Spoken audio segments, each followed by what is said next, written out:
Pete, in past episodes, I've done some shallow dives into the history of anxiety, and I'm thinking about taking another brief plunge. Are you in? Oh, I'm so in, but keep it shallow. I'm going to keep it shallow very much. Have you ever been to White Plains, New York? White Plains, New York is home of Grandma's Bathtub Gin Brewery, I believe. Is that right? Okay. I don't know. I'm making that up. Oh, okay. Well, here's something that isn't made up. At the corner of South Lexington Avenue and East Post Road, there sits a White Plains culinary institution named Kennedy Fried Chicken and Pizza. Do you know what's interesting? That's what I was thinking That's what you were thinking of. Yes. Do you know what's interesting about that place? No. Nothing, Pete. It's weird you asked. The franchise of this chain currently rates a 4.2 out of 5 on Google Map reviews, though while Peter DeMarco says that it has the best chicken in town, Blanche Colson gave it a 1-star rating, seemingly enraged that they offer no jalapeno poppers. No, what's interesting is that it's across the street from the Anxiety and Phobia Clinic at the White Plains Hospital Center. That opened in 1971 and was the very first clinic of its type in the entire United States. Wow. In White Plains, across from a chicken joint that doesn't serve jalapeno. If that's not a recipe for anxiety, I don't know what is. This is very geographically prescient. I just got back from there. I had to make sure. At the time, what made this clinic interesting is at the time, phobias were largely treated with costly and ineffective long-term analysis. But the founder of this clinic, Dr. Manuel D. Zane, no relation to Billy, changed all of this by implementing what he then called contextual therapy, which meant treating fear in its context. Of course, now we know this as CBT, cognitive behavioral therapy, or sometimes exposure therapy, where the belief is that patients should be exposed to the situation that terrifies them in small, manageable steps, giving them control. So this is where it all started. That's why they're across from the chicken joint. That's exactly right. Oh, it all connects together. We need more yarn for our weird wall, our anxiety evidence wall.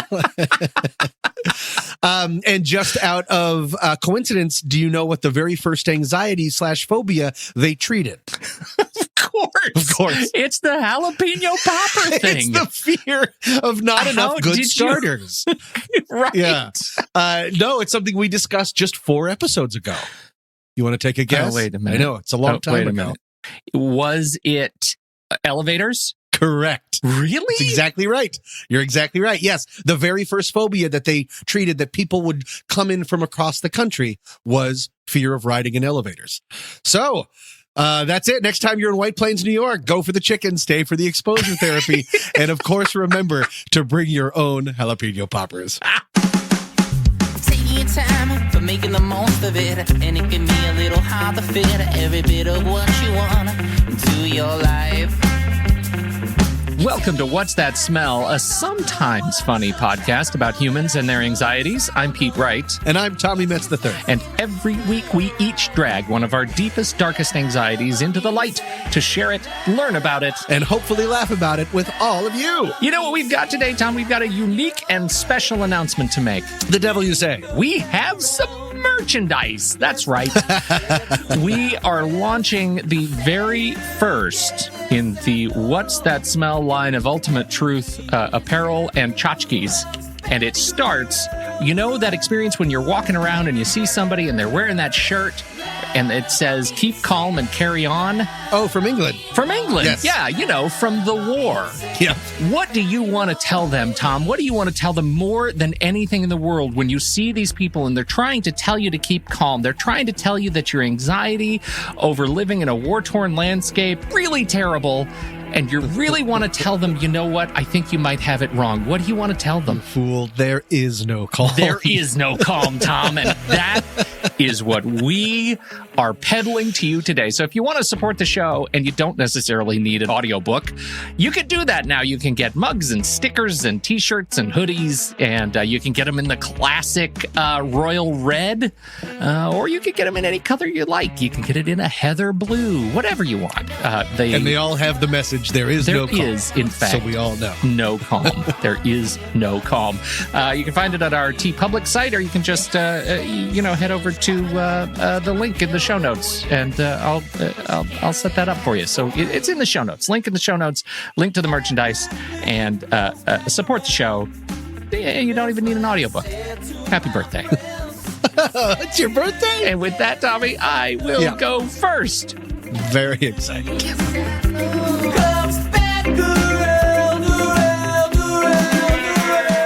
Tom. I have to teach you some things about me today. Okay. Are you ready? All right. Yep. You might not know this about me, but I am fascinated by spaceflight. I think I do know that about you. Oh, I think good. we Well, talked then about, we're you ahead. said it once, you wanted an infinite amount of time because you wanted to explore all the infinite of space or something. Yeah, What? that was that's pretty broad language that I was using there. Okay. I may regret that. In fact, I can tell you as of today, I do regret that. In fact, I can tell you as of about 4 p.m. yesterday was when the regret happened. The idea of expanding our reach beyond our own planet, Tom, is just extraordinary. It makes me feel huge as like a member of our species and tiny and insignificant at the very same time. One of my very favorite science fiction properties right now is The Expanse, new season right around the corner on Amazon Prime. The books are incredible too. And so you would think, like, given this childlike wonder and enthusiasm I have for the idea of sending humanity to space, that it surprised me as much as anyone to discover just how quickly my dreams of space travel could be dashed. Oh, no. Yesterday. Seriously, I had a whole different plan for what I was going to bring to you yesterday. And then I did a little research and accidentally ran across this stupidly unrelated article in The Atlantic by Marina Koren. Marina, She hurt my soul. what happened? All right, here's a story. Okay. An astronaut in space was running an ultrasound on their own body as part of a new study around the side effects of space travel. This astronaut and the other astronauts in their cohort was completely healthy when they left Earth, and then they're in orbit in space, and we have a mystery. Oh. The scan, Tom, showed, and I quote, a clump of blood. Ah, God. What? Wait, where? Just like on the floor? I might not know what an ultrasound is. What are you talking? No. All right. Let's take a step back. What do you think you know about the perils of space travel to the human body? Space is the worst. Everything wants to kill you or eat you or freeze you or take all of your air. Okay. There's no leverage anywhere. Yeah. And we're sending robot spiders to the moon or something. I talked about that a couple episodes ago. Yeah, those were dark days. Okay. So what you're telling me is, in fact, you actually know nothing about this. So I'm going to help you. Okay. No, you're right. It's a generally bad place to be. And senior scientist at NASA, Karina Marshall-Goebel, could not hide her enthusiasm. She said, "We were not expecting this. This has never been reported before," vis-a-vis the clump of blood. So call Dr. House, Tom.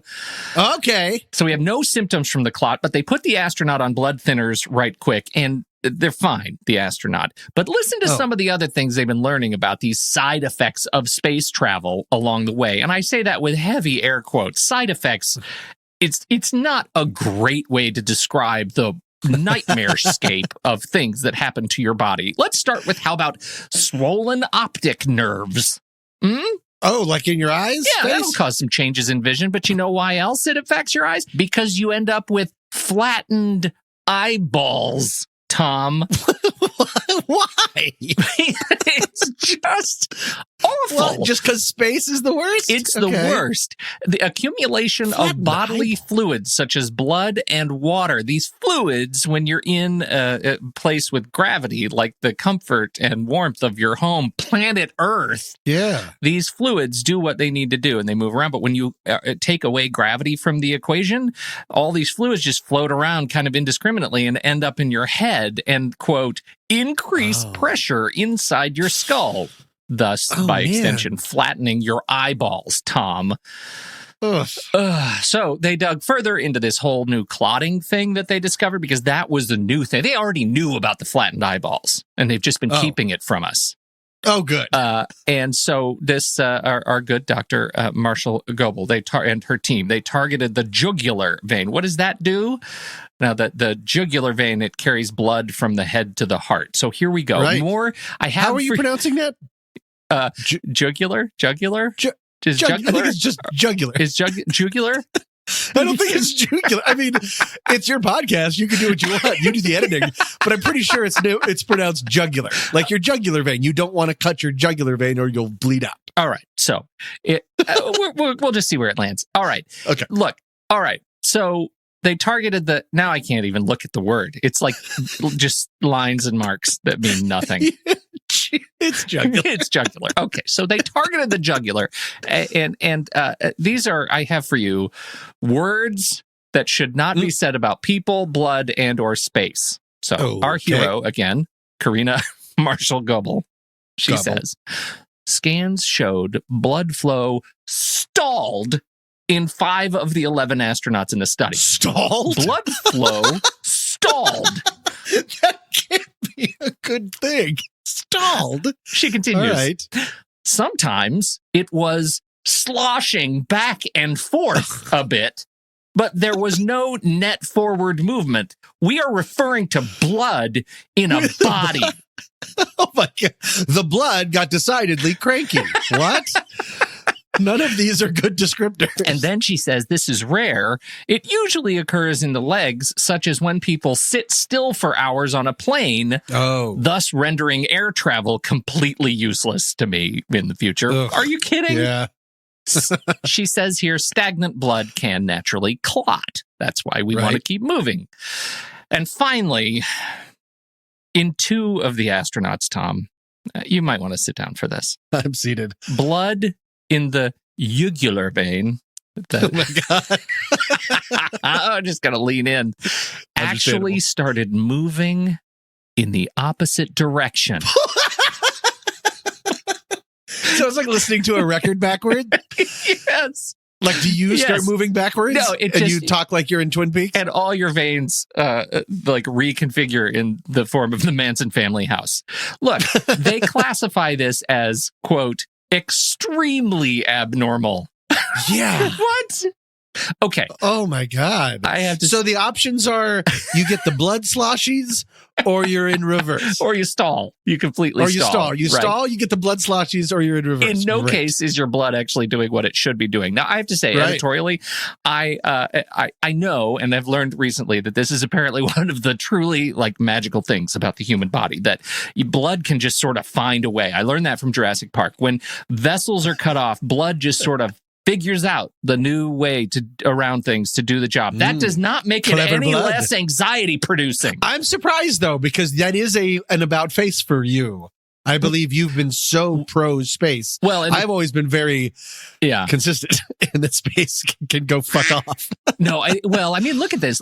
The things that I'm still pro space, like in principle, but you start messing with like eyeballs and veins and blood stuff, and then you're running headlong into some things that I still have to deal with. Like, I'm not ready for blood that stalls, like sloshing back and forth. You have hit the sweet spot. I can't believe those are things I'm able to quote. Do you think one of the astronauts is like, so yeah, let's go and do zero wait a minute. I think my blood's going backwards. Steve, are you feeling okay? Yeah, I think my blood stalled. And now it's going backwards. Stalled blood, my did. Blood. They start talking backwards. I really think that this is something they need to look at. Why does this happen?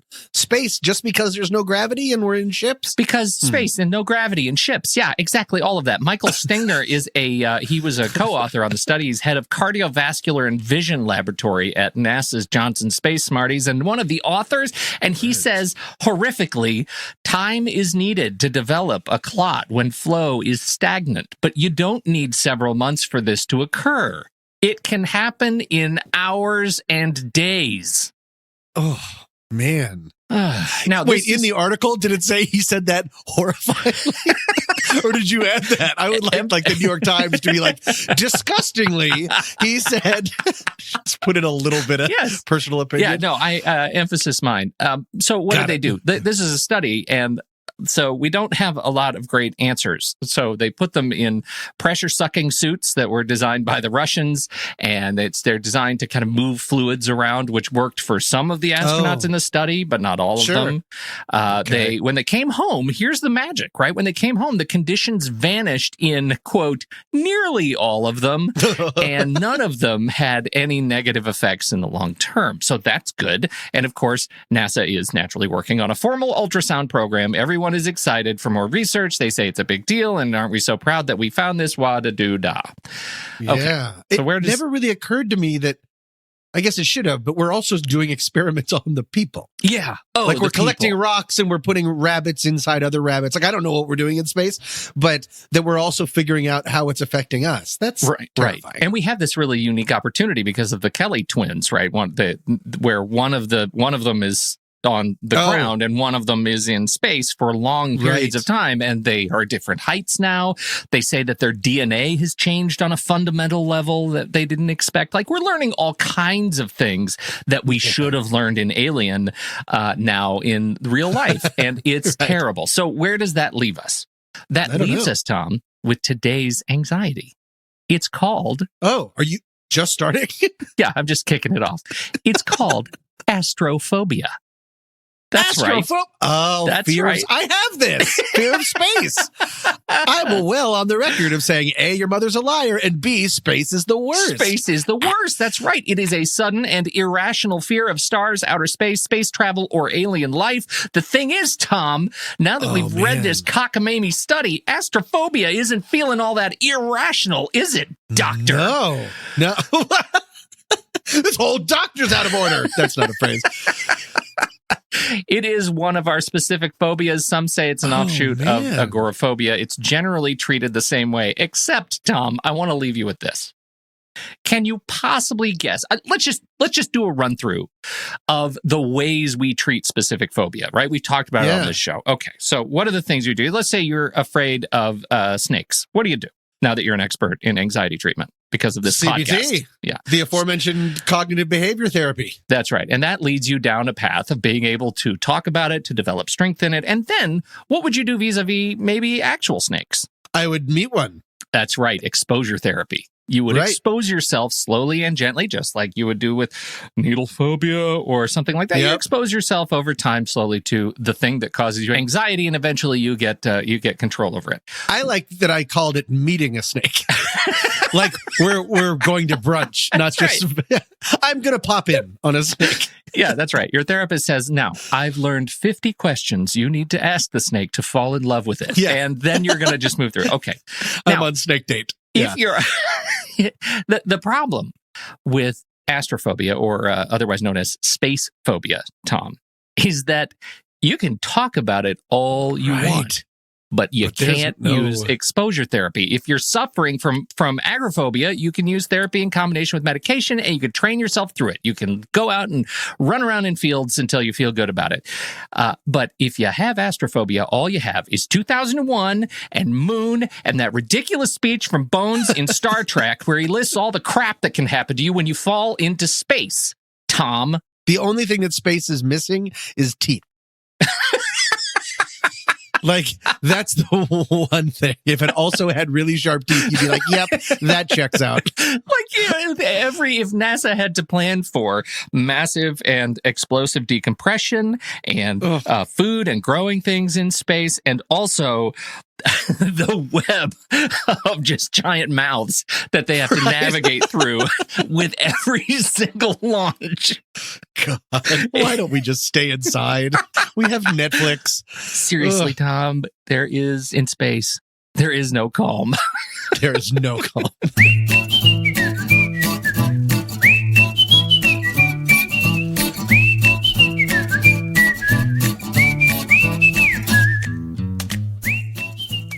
This year in anxiety, Tom, the year is 1025 CE, 11th century Persia. Oh, okay. Now known as Iran. You're hanging out there with an all-around do-gooder, Avicenna. And he is the pen behind a 5-volume encyclopedia of all he knows about medicine called the Canon of Medicine. So that's pretty famous. Sure. Along the way, he really pushed the boundaries of mental health and has nailed the root of anxiety and depression. So, would you like to know, Tom, why you are anxious? Yeah, this is based on it. Yes, I do. Yes, based on 11th century medicine I from bet Persia. He gets it right on the head. Nailed it in Nails it, one. yeah. Are you ready? Yep. You are lovesick. No. Hard cut to our man Avicenna, thanks to his robust knowledge of the human emotional regulatory spectrum, is brought in to help a depressed and anxious young nobleman. And this poor guy doesn't know what to do with himself. And Avicenna, always the astute observer, notices that our lad is particularly anxious, heart racing, cold sweats, pretty much any time his lovely cousin was mentioned. Diagnosis, love sickness. Cure, marriage. What? That's right. The young man received special dispensation from the king to cure his depression and anxiety by marrying his very own first cousin, and our man on the scene, medical hero Avicenna, rode off into the Arabian sunset. Moral: humans have been blindly commingling bloodlines for way too long. Maybe that's why we're still anxious today. And once you're done marrying your own cousin, you can go to Audible. Today's podcast is brought to you by Audible. Get a free audiobook download and a 30-day free trial at audible.com/scent of a podcast. Over 900 million titles to choose from for all of your rectangles. Pete, a little bit ago, you brought up something called The Expanse. In your manifesto about space. I looked that up in the break on Audible. There's 24 books that make up The Expanse. That can't be accurate. That's more books than everything. And they're all significant books, Tom. I mean, they're all 20 hours They're plus. all 20 hours. Yeah, this is a massive series by James S.A. Corey, and I know that you have not read it yet, and I deeply encourage you to get started because this may be the last great thing you do. Do I have to read it, or is there another way I can partake in the You're books? doing that thing again, aren't you, where you're gonna make me real proper. You're gonna listen to it, Tom. You're gonna listen to the books. You can listen to it. Look, It is massive. What I love about it is James S.A. Corey isn't a person. It's a couple of people, and they started this as Really? like a massively, as like a D&D in space game, tabletop game. And it never, I think when they tried to publish it, I don't know, you're going to have to look up the real story. Wikipedia this thing. But what I know is that they came back and they were urged by some professional in the publishing industry, you should just, try to write the book. And so they wrote this book together, and they have a pen name now that is James S.A. Corey, and it's brilliant. So you should start with the books and then jump into the show now on Amazon Prime. It is fantastic, and this is one of those series where the book is great and also the show is great, and they are both ever so great. That's right. Listeners of the show, fans of the show, Darnell and Johnny Giacalone are both fans of the books, and I think wait a minute. I'm looking at the list. There's a book 1, book 2, book 2.5. Yeah. Then book 3. They have little books in between the real books. They're like mini stories, these little novellas that they put in because they actually fill in holes between the major stories, and the major stories are significant. Like they are sprawling. If you're into hard sci-fi, this is your thing.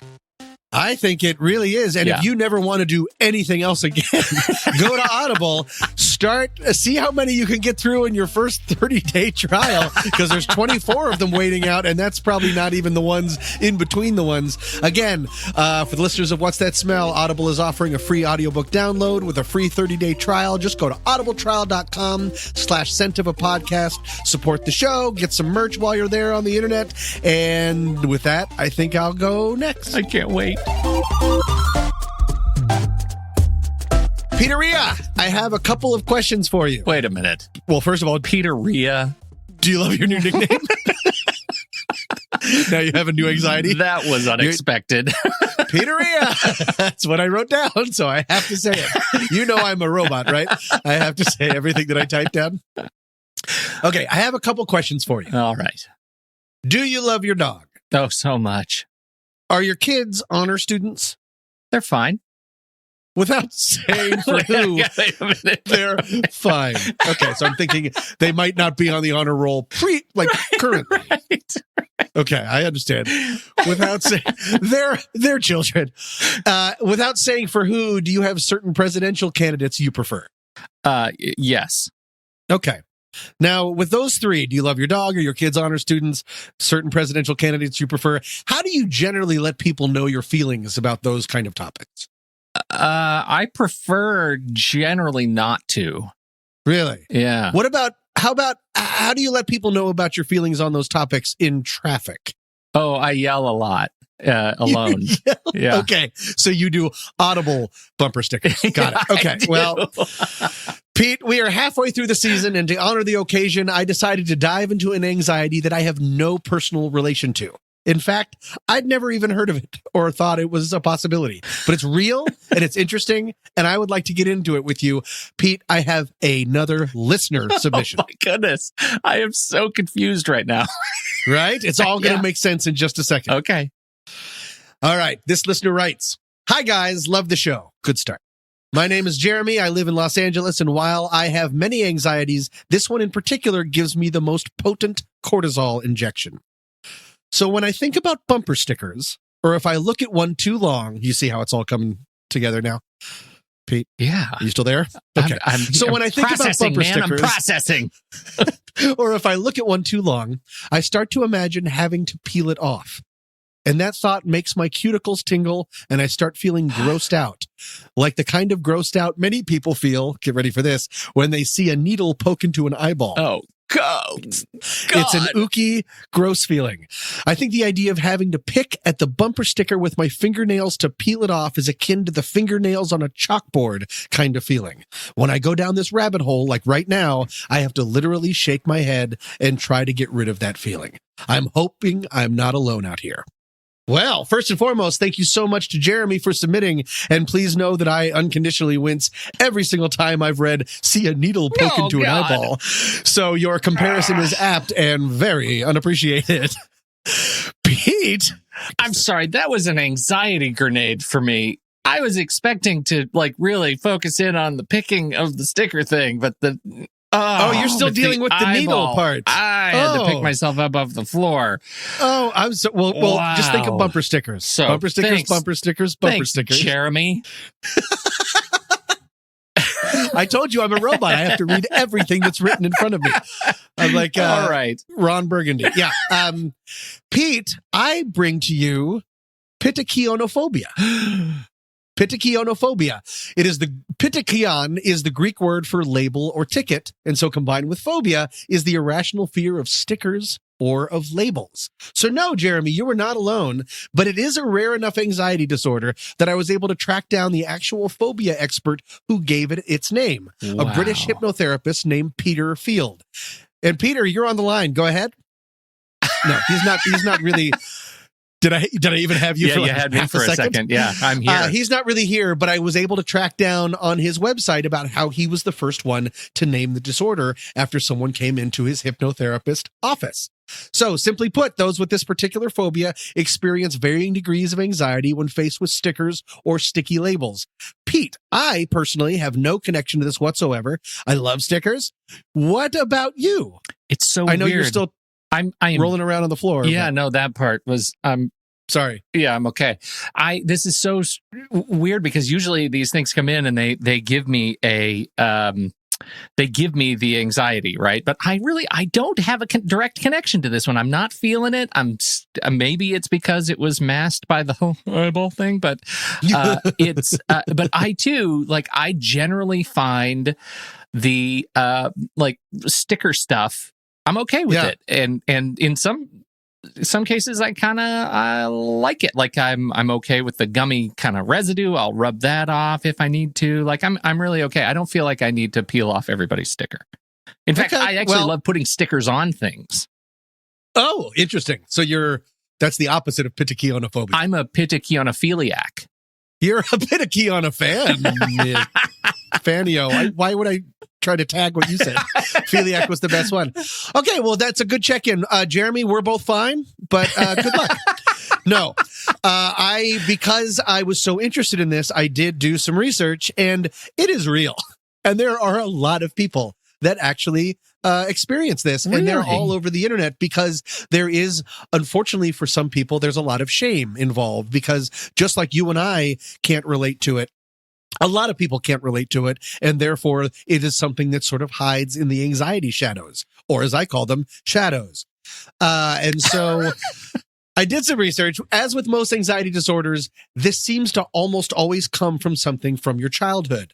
I found one man on Reddit in a forum describing his pitachionophobia, and he wrote, quote, "I am the youngest of 3 boys. When I was younger, about 3 to 5 years old, my 2 older brothers would frequently hold me down and put fruit stickers on me, telling me the stickers, were sucking my blood.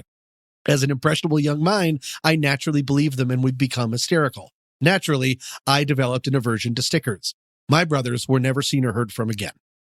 Okay, I made up that very last sentence, but the Reddit and forums like that are filled with people desperately saying, "I thought I was the only one." Wow. You too? I can't. A lot of them talk about fruit stickers, that there's something very germophobic about that. Yeah.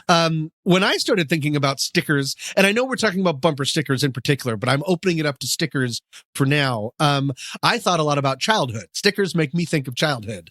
I once won a spelling bee, and I got a sticker reading grape job. It was a scratch and sniff.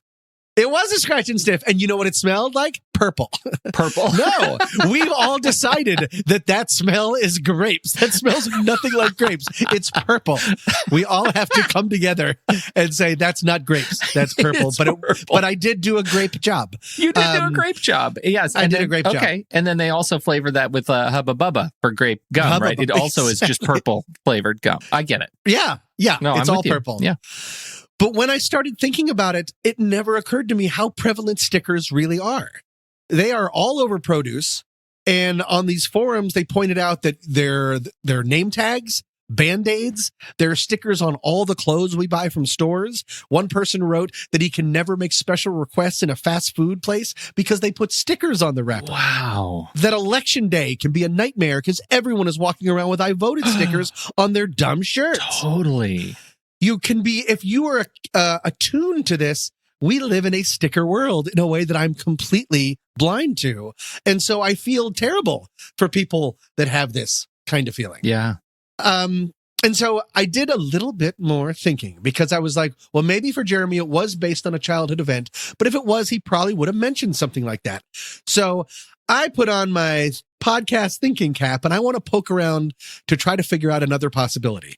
And I have a theory, and it could be the most obvious theory in the entire world, but I still enjoy talking. Well, other side, you could be solving it. What if I did? Okay, let's give it a try. Okay. Yeah, let's take a vote. I'm clearly not solving anything. There's a good chance I'm not successfully recording right now. Wait, this isn't a microphone. This is a shoe. All right. He mentioned that the feeling that he gets to bumper stickers compared to screeching on a chalkboard. Okay. And that is a very particular, that's this different. I mean, and then the N in the I thing, I'm not going to say the word anymore. You had that same kind of feeling to it. Yeah. So I did a little bit of research on that phenomenon. And it seems like overall research finds that taking the screeching on a chalkboard, this ear-splitting noise of nails on a chalkboard has the same frequency of that as a crying baby or a human scream, indicating that these sounds are primal and are tied to survival. That's what produces the shivery effect that is different than other things. That's your inner being, your lizard brain, either being repelled or put on guard. So that's one maybe reason. Okay. The maybe reason. Wait, what am I trying to say? That's one possibility. Okay. That's one. Did I just devolve? Okay. So from now on, possibilities are called maybe reason. That's a new WTS law. Okay. Now, you're probably wondering, what does that have to do? Because no, of course, stickers don't make noise. Well, if and anyone I out there don't listening, imagine like Paleolithic man wandering around like really struggling with a sticker problem. well, no, but here's the thing. Oh, again, stickers do not make noise. If anyone listening is afraid of stickers because they're too loud, then A, those aren't stickers, and B, you've got other issues going on. Very different Get problem. out of the house. Yeah, that's not. But if that shivery feeling comes in the same way, then it could still be tied to survival. Primal instinct. Things that are sticky can often be lumped in with things that are unclean. If you're thinking sticky, you're not thinking fresh and clean. Okay. And unclean equals unsafe in a primal sense. Sticky means messes. Sticky means residue. Sticky means germs. And so I try to make some correlation that it's almost like the tactile version of nails on a chalkboard. Okay. That you're getting it under your fingernails. Yeah. You're infecting yourself with something. And then even after you peel it off, it's still there. It's still sticky and weird, and it's really hard. And then finally getting back to bumper stickers. Why bumper stickers? Because they are the captain jerks of all stickers. Those are really hard to get off. The first thing I typed in for bumper stickers into Google, 1,900 websites came up saying, how do I possibly get a bumper sticker off my car? They're made to be permanent. Not come off your car. Made to know. That's Right. why my neighbor, I still know, is a fan of Mondale. So, move on. He is not coming back. So that is my sort of theory, and it could again be so obvious. But if it's that same kind of feeling that it's you're getting dirty, dirty means unclean, unclean means unsafe, and there's a part of you that is repelled by that. Pete, any thoughts? I'm really putting myself out on a sticky limb. No, all of a sudden, I am realizing just how my own anxiety is falling short. I have stickers on everything. I should be a wreck by this. So I'm going to need a little bit of time to work up my real anxiety muscle on this one. You're going to lean into it. But Sure. I guarantee that give me a couple of weeks, 14 days tops, and I will be scrubbing my own skin clean of sticker residue. Just crashing into bumper after bumper.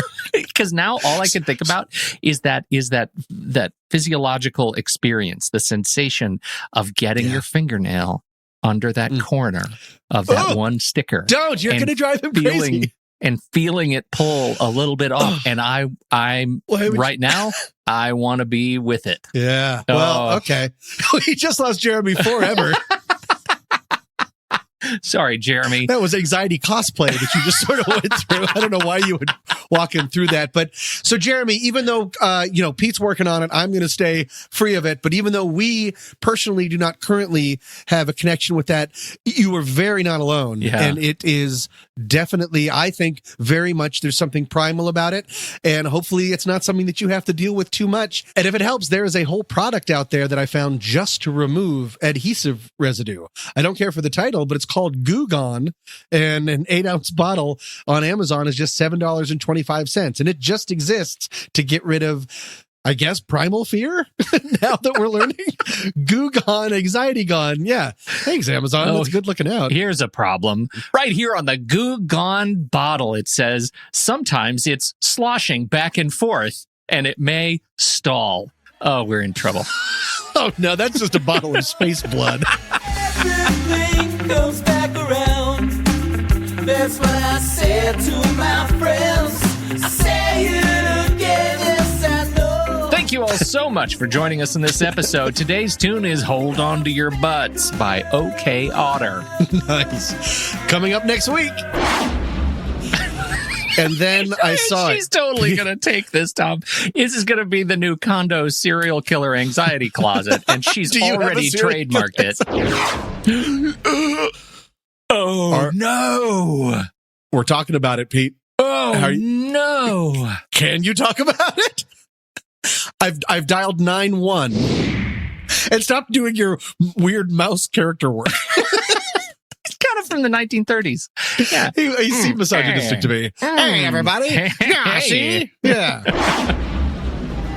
Until then, I am Tommy Metz III. And I'm Pete Wright. Thank you all for downloading. We'll be back next week on What's That Smell? Yes I know.